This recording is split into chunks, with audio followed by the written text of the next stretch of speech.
Hey everybody, Jochen Hayden here, and I'm back with the Desert Wolf versus Wirraway Ace War in the Pacific played by email. This is their scenario 1 with stacking limits, 27 October 1942 combat replay and intel analysis. Let's go. Okay, here we go. Desert Wolf versus Wirraway, October 27th, 1942. Expect a lot of activity in China and Burma this turn.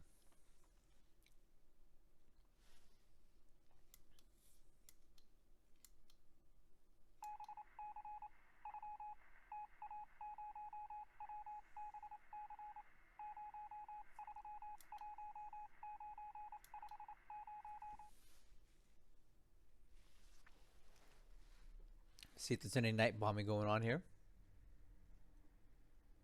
Got some PBYs reporting some stuff. Okay, no night bombing at all this turn.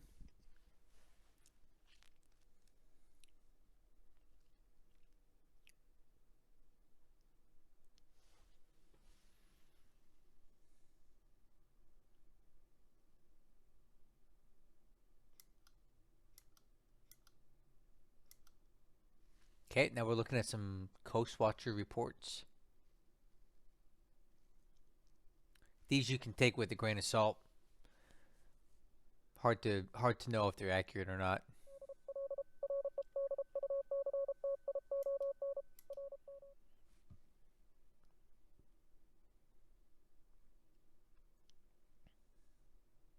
Oh. Ah, lucky for the Benham. That'd be no bueno.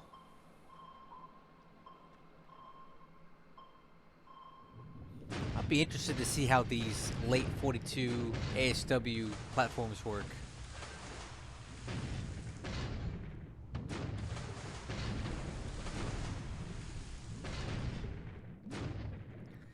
Looks like the I-2 is definitely getting shut up here. Ooh, I think we got a hit. Wow, that's a big hit. Okay, so the I-2 takes a direct hit from this K-gun.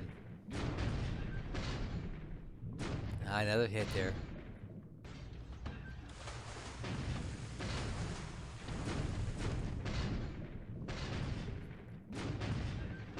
Man, they're not giving up.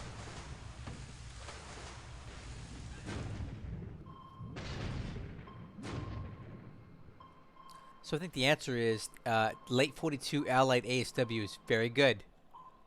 And they're still going for it. Ooh,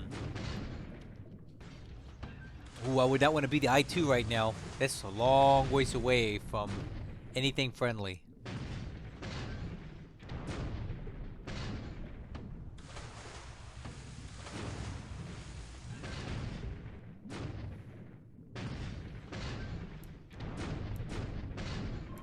Wow. That was intense. Okay, so the I-2 reports 3 hits, but from what I saw in the going through the animation, those were pretty damaging hits. So the short answer is ASW is very good in late 1942. It's interesting to me that the Japanese are still functioning and operating out here at this time. Like, why would you put? I don't know. Hey, what do I know?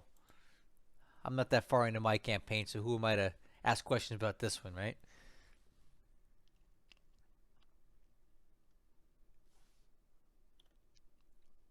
So this should be fun.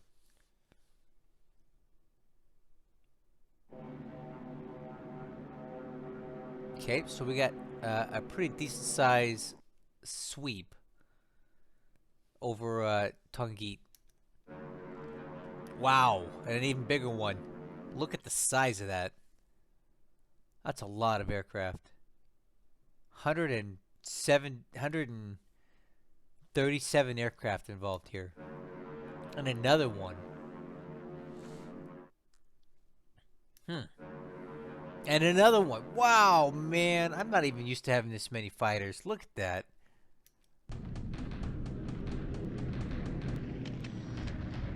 The number of aircraft this guy can put up are staggering to me. I've never had anything like that myself.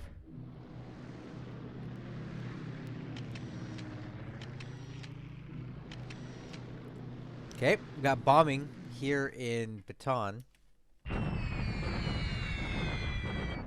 Somebody tell this guy to just attack already.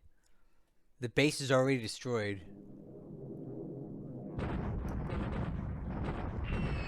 He's got to know this. So he's going to keep hitting Baton. And he's targeting the... What is this? Okay, this is a ground attack now. So some of these are attacking ground.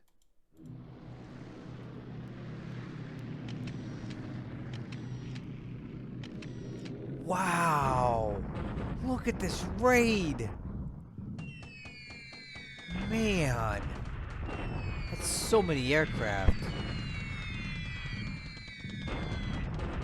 How do they coordinate this?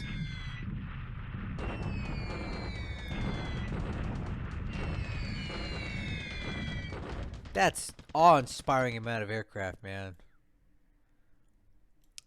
But there's losses. So one Wellington has lost the flak, and multiple other aircraft are damaged. What altitude are they coming in at? Pretty low. 5,000 feet. Look at that. From what I can tell, though, pretty minimal casualties, but a lot of disruption, more than likely. Look at this. Another raid. So many aircraft.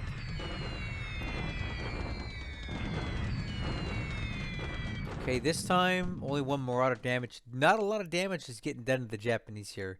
This thunderstorm is really causing issues with accuracy of the bombing.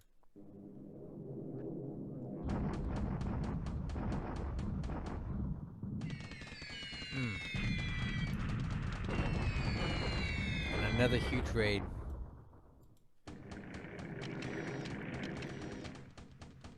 With that much bombing, I would love to see a ground attack now. Man, there's more.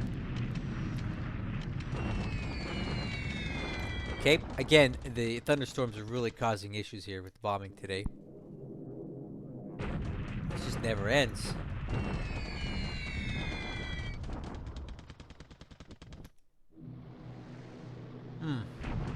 And more. These are the stragglers coming in.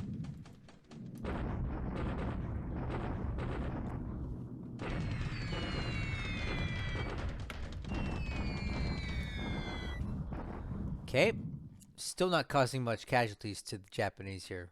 But again, the disruption to the troops on the ground is probably very high.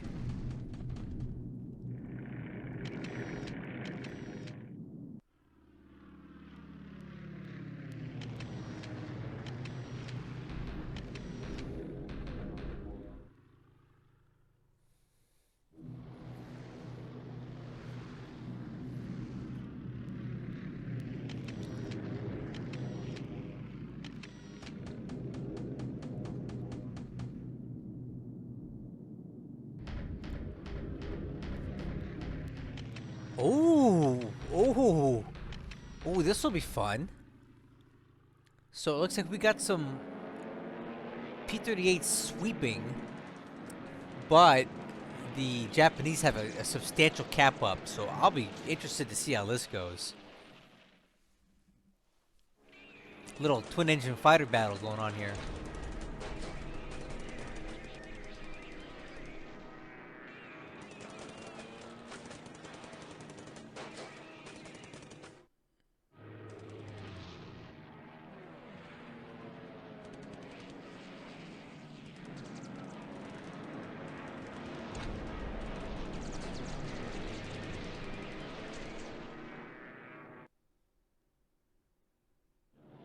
Alright, well, I'll be very interested to see how this goes. So let's go ahead and get to the end of this, or we'll be here all day. There's a lot of aircraft to resolve, so let's see what we see.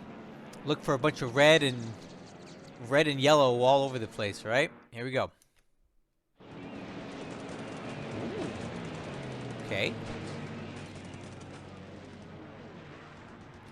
So there's the final tally. It looks like the P-38Fs definitely got the better of this cap. So we're looking at 2 zeros, 3 nicks, and 1 Oscar. And typically, my experience with this report here is you can double or even triple these numbers to get the actual casualties. So it looks like I would say the Lightnings did about a 6-to-1 kill ratio here, which is really good. We'll look at the squadron when we get done with this at the end, and we'll see what these pilots look like. Cause man, that was very, very successful. Let's see, what are we doing here? So they come in at group patrol altitude is 35,000 feet. Huh. Yeah, we'll need to look at that. Interesting. So that was the AM phase. Definitely cool to see those P-38s doing so well.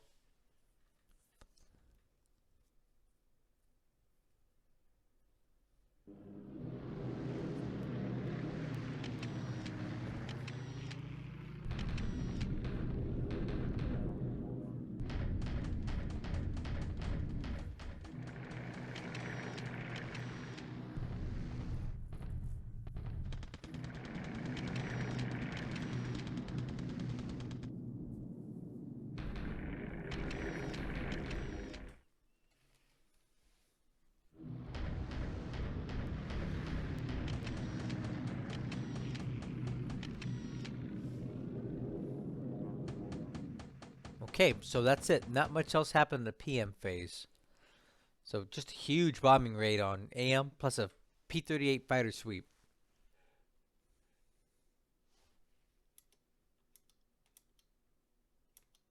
So we'll see if there's any ground activity here.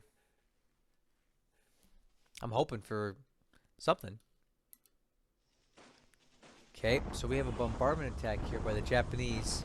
And this is where, in the last video that, if you watched it, I was talking about how precarious the actual Chinese position is in China, especially here. So these guys are really hanging on by a thread, the Chinese troops. So despite the numbers not looking that good, the actual the quality of these units, their supply, their fatigue, disruption is very, very high.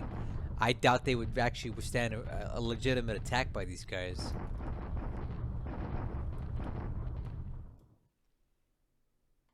And no casualties are indicated here. Okay, and again, the Japanese are bombarding Bataan. So it looks like at this point, Wirraway is just trying to do a war of attrition here because he knows that he's got like the supply to do this, and the Allies do not. All right, so definitely slowly but surely he's chipping away at the Allies' power here. Another 4 squads destroyed. So his bombardments are very ineffective because the Allies have literally no ammunition and no way to really be building their units. Okay, we got another bombardment attack here in China on this road towards Xiqiang and Chongqing. Right, and the Japanese get the better of this as well. Here we go. This is what I was looking for, guys. I was hoping we'd have an attack here. Let's see how this goes. I'm interested. Let's go. There are so many bombing raids on this target.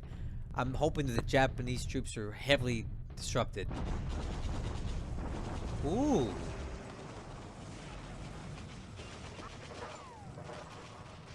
Yeah, okay. So let's look at this. So despite these numbers here, the adjusted defense and attack numbers being in favor of the Japanese, they take quite a bit more casualties. And why is that? Because the units that they're facing are just better. You have a lot of armor, and then they're facing more or less infantry divisions. So despite them having better terrain, better forts, all that stuff, the Allied troops are just stronger because they're coming in with more powerful units, more firepower. And you can see right here, a lot of destroyed squads. So a 3-to-1 casualty rate in favor of the Allies, who can easily tank casualties and the Japanese can't. A couple more attacks like this really start eating into the Japanese power here. Interesting, they do have fort level 4, so keeping the bombing rate up is important so they don't get any higher. But as this number starts to swap up here, right? As these numbers start to get more in favor of the Allies will be able to start chipping away at these fort levels, and once those drop, it'll be easy to get in here. All right, well, there's our ground attack that we were looking for at Taung Gyi, and while it wasn't like decisive, it's definitely looking good for the Allies there. For all the advantages that the Japanese are enjoying in China, I feel like the reverse is flipped for the Allies in Burma.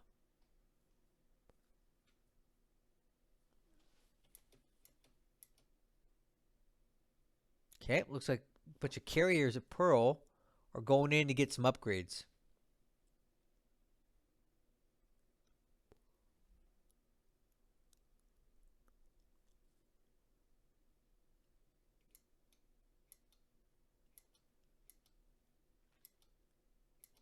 We'll see if he gets any reinforcements this turn. Okay. Got some ships, got some aircraft coming in. All right, not too much. Okay, that's the turn. Very fun. I enjoyed watching that one. Let's take a look at it and see what all happened with a deeper dive. Okay, we saw quite a lot of air battle here over Burma, so let's look at all of that. Okay, so aircraft losses this turn. 8 for the Allies, 20 for the Japanese. So looking at the losses today, looks like 11 A6M5s were lost, 4 in the air. These Nicks, which are twin-engine fighter interceptor type planes for the Japanese, 6 were shot down in the air. A total of 4 P-39s were lost, 3 in the air, and 1 ops. Also got a couple Oscars lost and a mix of other things here. Okay, so for a total of 8 to 20. I did see this. If you look at top pilots, of the 8 aircraft the Allies reports lost, there were 3 KIA and 1 MIA. And there was one in particular that I thought was kind of sad. Let's take a look at this guy here.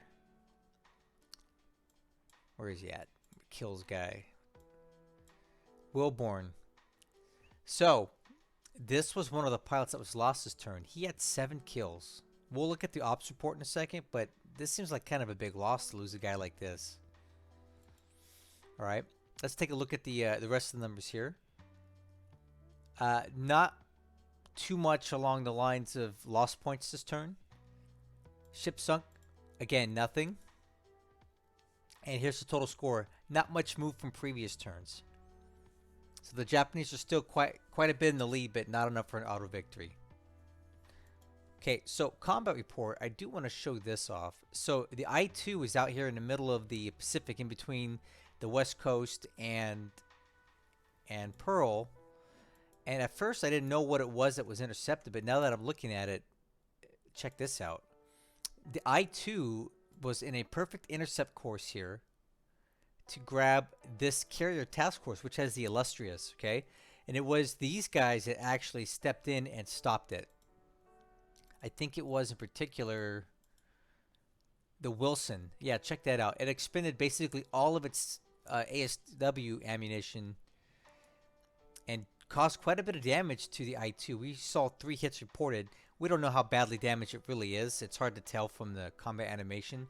But he had the I-2 in a perfect position to intercept this carrier task force. And these escorts really saved the day. Because, you know, losing Illustrious out here would have been pretty bad, I think. But there's still danger here, because I see that there's this task force coming into Pearl. And if the I-2 and other submarines are still on this path, they're going to get intercepted. This thing has almost no escort. It's got the Swan, but that's just a single ship. I don't know if it's going to be enough. So hopefully Desert Wolf knows that this area is hot and will vector around it. But yeah, close break for the Illustrious. Good thing he had good destroyers. All right, I looked through the SIGINT and didn't see anything super noteworthy here to report. And in the ops report, I do want to just point this out. So this is the activity by the P-38s that were sweeping in Burma. And here we see Lieutenant Wilborn getting his 7th kill, right? But if you read a bit lower, it says here, damage to P-38 Lightning from the 35th Fighter Group does not return. Pilot reported killed. I would expect that to be him. So he got his 7th kill. quite a bit of experience on hand, but didn't quite make it back. So that's too bad about this guy. Hmm. All right. So that's it for all the standard reports. Let's talk about the activity this turn, and it's really kind of related, focused on two main areas again. So we're looking at China, and up here is where we have Wirraway making a strong push towards Lanchow. And again, as you can see, the supply situation up here is pretty dire for the Chinese. Most of these units here have almost no supply or almost out of supply. Some of them are heavily disrupted. Like this unit here, it's on the verge of falling apart. So all it needs here is a couple good attacks by the Japanese player, and it does appear that they're rotating more troops in. Because if you see this little tick mark here, you have some troops leaving the hex, you have some going in. So it looks like Wirraway is going to be rotating out damaged units and bringing in fresh ones. And that is not a sustainable situation for Desert Wolf up here.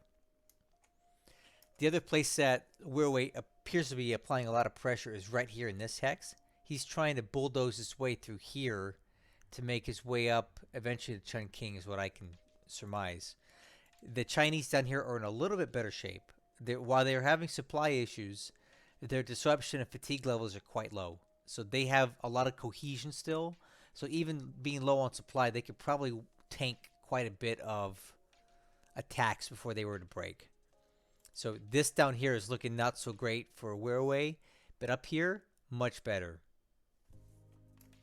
So in Burma, we saw that the Allies were actually on the offensive down here. So we had massive bombing raids from multiple bases. Akyab, Chittagong, possibly even where at? I thought I saw it from 3 different vectors. Well, at least 2 for sure. A lot of heavy bombers coming in and hitting Taung Gyi very hard. And in addition to that, these units followed up with an actual assault. And for the most part, they did okay. There is quite a bit of disruption here, as you can see, and a lot of fatigue. So I think it may be a good idea for Desert Wolf to rest these guys for a turn. Let's see. Obviously, these what we're looking at here is before Desert Wolf puts his turn inputs in. This is right after the combat resolution. So my guess is that with these numbers being so high, the disruption, the fatigue, he's probably going to wait a little bit before he goes back in here.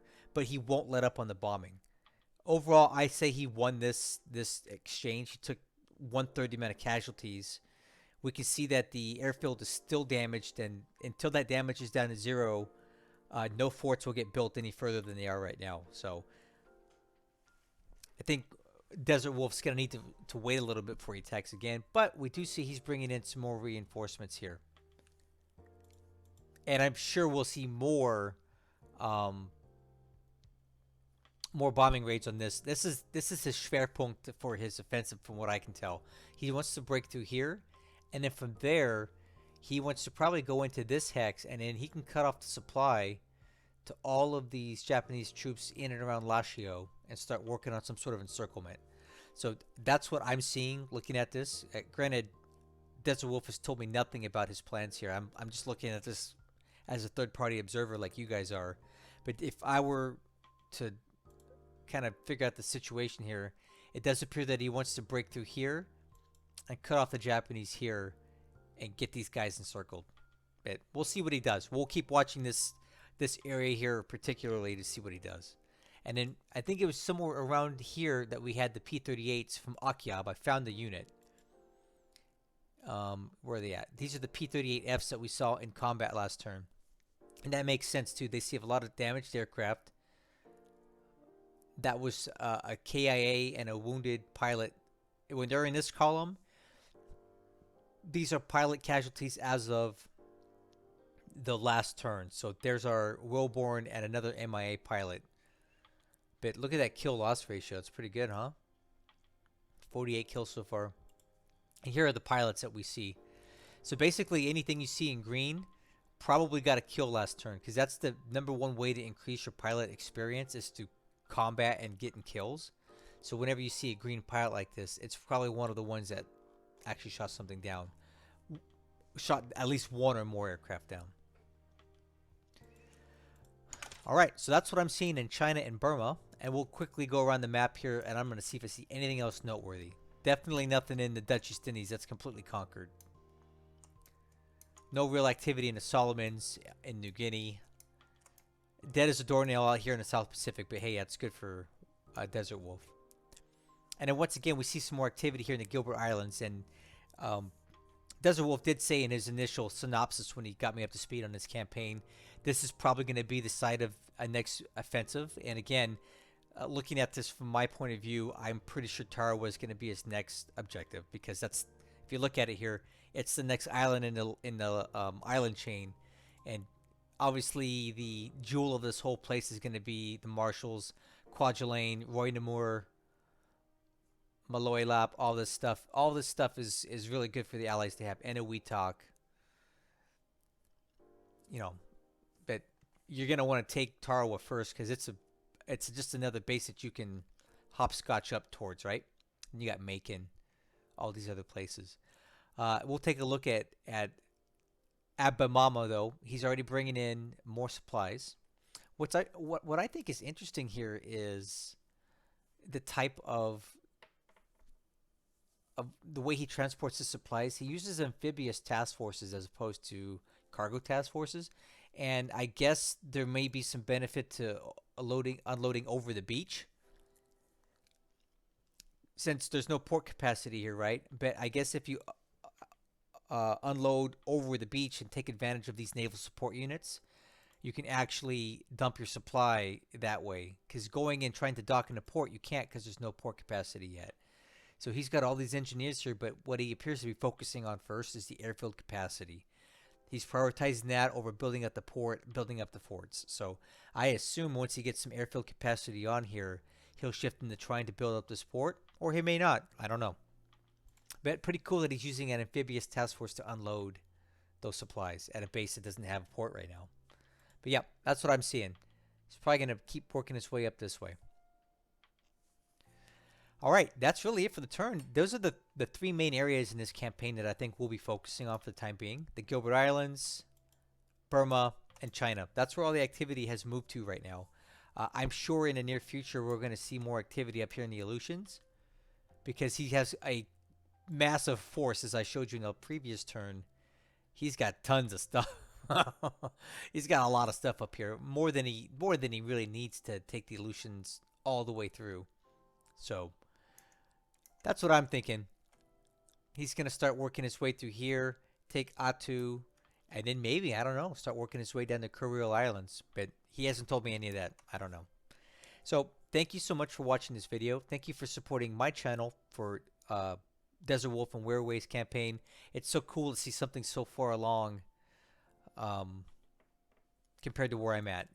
For example, when I was looking at this P-38 unit, right, P-38s, and I see he's got 60 aircraft in the pool, it just makes my mouth water, because in my campaign, I have 0 new P-38s. I've been trying to stretch the P-38Es that I've got from the beginning of the campaign to where I'm at, and it's slowly losing them every turn, and I'm not getting any back. So to see somebody with P-38Fs with 60 in the pool, is just like, it's hard for me to even comprehend what that would be like. I've got many months to go before I can see something like this, but I'll get there. Anyway, I'll catch you guys on the next one.